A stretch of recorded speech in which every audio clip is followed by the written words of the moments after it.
The Black Cat by EAP. And no, that's not Elvis Aaron Presley. That's Edgar Allan Poe. Tomorrow I die. Tomorrow I die. And today I want to tell the world what happened, and thus perhaps free my soul from the horrible weight which lies upon it. But listen, and you shall hear how I have been destroyed.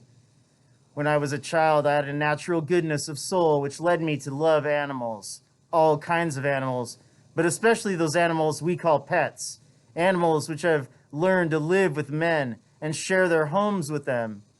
There is something in the love of these animals which speaks directly to the heart of the man who has learned from experience how uncertain and changeable is the love of other men. I was quite young when I married. You will understand the joy I felt to find that my wife shared with me my love for animals. Quickly, she got for us several pets of the most likable kind. We had birds, some goldfish, a fine dog, and a cat. The cat was a beautiful animal of unusually large size and entirely black. I named the cat Pluto, and it was the pet I liked best. I alone fed it, and it followed me all around the house. It was even with difficulty that I stopped it from following me through the streets. Our friendship lasted in this manner for several years, during which, however, my own character became greatly changed. I began to drink too much wine and other strong drinks. As the days passed, I became less loving in my manner. I became quick to anger. I forgot how to smile and laugh.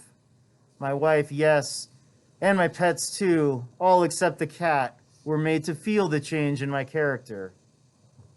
One night, I came home late from the inn, where I now spent more and more time drinking. Walking with uncertain step, I made my way with effort into the house. As I entered, I saw, or thought I saw, that Pluto the cat was trying to stay out of my way, to avoid me. This action by an animal which I had thought still loved me made me angry beyond reason. My soul seemed to fly from my body. I took a small knife out of my coat and opened it. Then I took the poor animal by the neck, and with one quick movement, I cut out one of its sphere-filled eyes.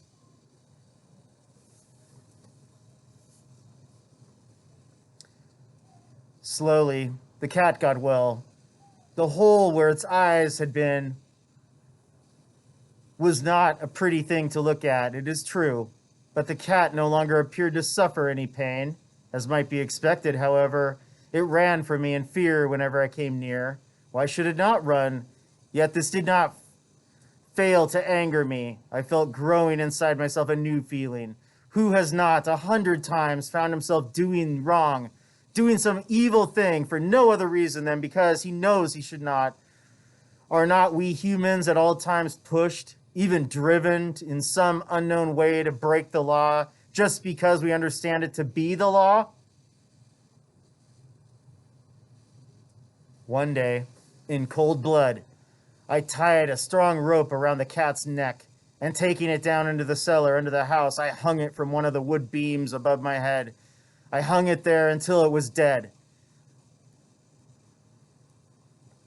I hung it there with tears in my eyes. I hung it because I knew it had loved me, because I felt it had given me no reason to hurt it, because I knew that my doing so was wrong, so great, a sin so deadly that it would place my soul forever outside the reach of the love of God. That same night, as I lay sleeping, I heard through my open window the cries of our neighbors. I jumped from my bed and found that the entire house was filled with fire. It was only with great difficulty that my wife and I escaped.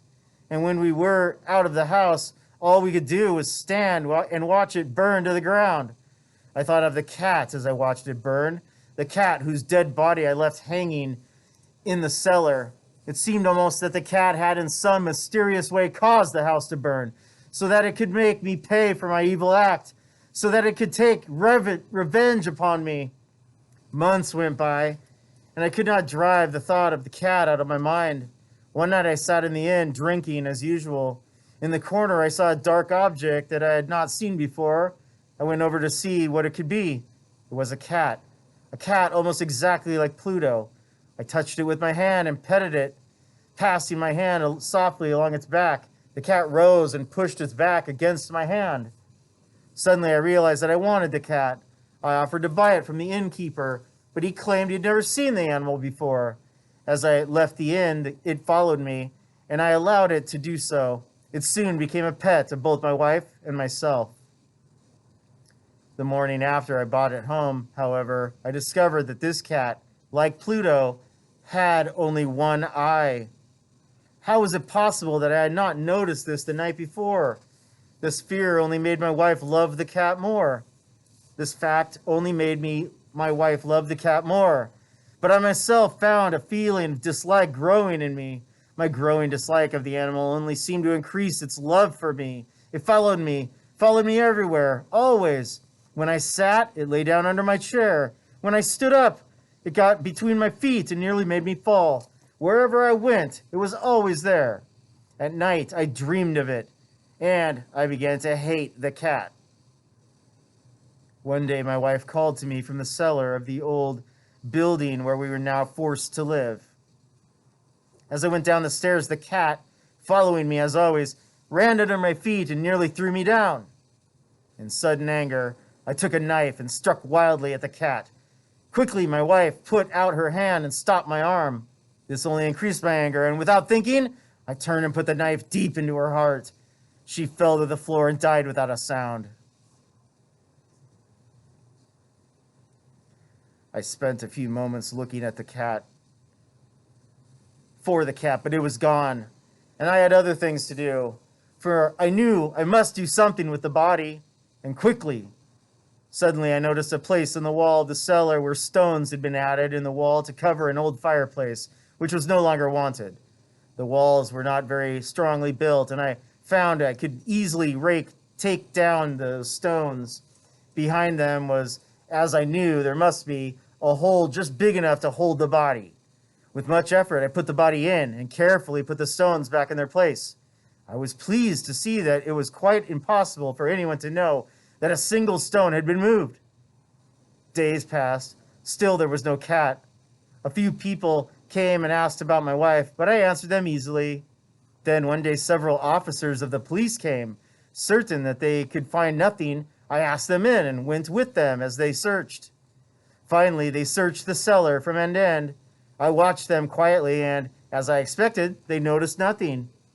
But as they started up the stairs again, I felt myself driven by some unknown inner force to let them know, to make them know that I had won the battle. "The walls of this building," I said, "are very strongly built. It is a fine old house."